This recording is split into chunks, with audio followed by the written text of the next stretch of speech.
My channel. இன்னைக்கு பார்த்தீங்கன்னா எங்கள் வீட்டில் மட்டன் கோலா உருண்டை செய்கிறேங்க. வாங்க வீடியோக்குள்ளே போகலாம். சும்மா ஆயில் ஊற்றிக்கலாங்க.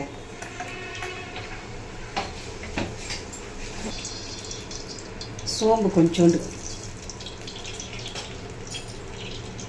சீரகம் கொஞ்சோண்டு, வெங்காயம் வந்து ஒரு பாதி வெங்காயம் போட்டுக்கலாம். மஞ்சள்தூள் வந்து கொஞ்சோண்டு லைட்டாக வதங்கினா போதும், ஏன்னா நம்ம அரைக்க போகிறது. வெறும் மிளகாத்தூள் வந்து ஒரு அரை ஸ்பூன்,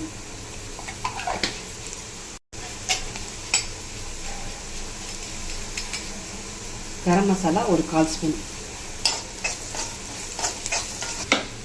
கறி வந்து நாங்கள் இதை மாதிரி ஒரு 100 வாங்கி மிக்சியில் போட்டு அரைச்சி வச்சுருக்கோங்க. மட்டனை வந்து இதில் போட்டுக்கலாம்.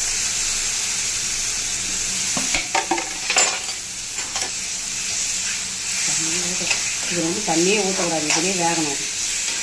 ஒரு 10 நிமிஷம்.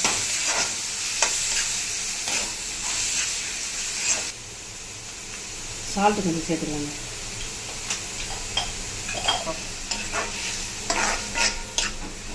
நல்லா இது ஒரு தண்ணி வடியும். ஒரு 10 நிமிஷம் அப்படியே நம்ம மூடி வைக்கலாம். வேகத்தை கறி ஒரு 10 நிமிஷம் வந்து சிம்மில் வைக்கலாங்க.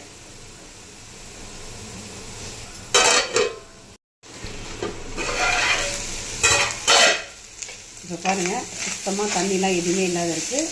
இது மாதிரி இருக்கணும். ஒரு 10 நிமிஷம் ஆற வச்சு நம்ம அரைச்சிக்கலாம் மிக்சியில். மட்டன் வந்து பார்த்திங்கன்னா நல்லா வந்து ஆறிடுச்சு. இப்போ நம்ம மிக்சியில் போட்டு அரைச்சிக்கலாம். இந்த மாதிரி அரைஞ்சிட்டு இதை மாதிரி அரைச்சிக்கணுங்க. அரைச்சிக்கணும் ஒரு கிணத்துல எடுத்து மாற்றிடலாம். ஒரே ஒரு முட்டை ஊற்றிக்கலாங்க இதில். அப்புறம் வந்து உடச்சக்கடலை பவுடர் ஒரு 2 ஸ்பூன்,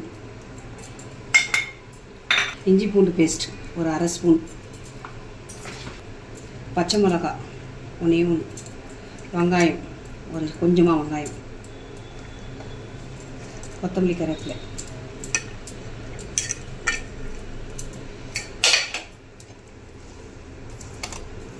தண்ணியே மிக்ஸ் பண்ணக்கூடாதுங்க, இதிலே தான் கலக்கணும்.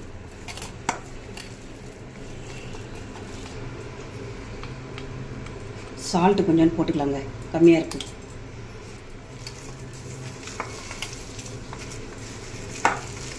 உருண்டை பண்ணி வச்சுக்கலாங்க.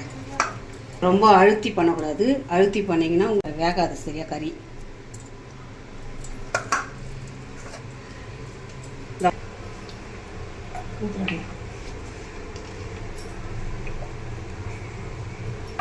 நம்ம இப்போ இந்த கோலா உருண்டை போட்டுக்கலாம். மட்டன் சாப்பிட்ணுன்ற ஆர்வ கோலாரத்தில் நான் நிறைய போட்டேங்க. நீங்கள் என்ன பண்ணுங்கள், அதெல்லாம் ஒரு 3 மூணாக போட்டு எடுத்துக்கோங்க.